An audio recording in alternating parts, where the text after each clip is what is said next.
In a shocking incident, a 63-year-old German gentleman lost his life on a Lufthansa flight, flying from Bangkok to Munich.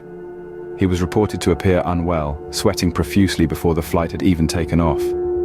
His health took a frightening turn for the worst soon after departure, as he began to spit blood into a bag, which then started to flow from his mouth and nose. Despite the flight attendant's 30-minute effort to resuscitate him, he tragically passed away. The aircraft was forced to turn back and return to Bangkok. On arrival, passengers were met with a chaotic scene, and the deceased man's wife had to navigate customs alone. Lufthansa extended their sympathies to the family, with alternative flight arrangements made for those affected.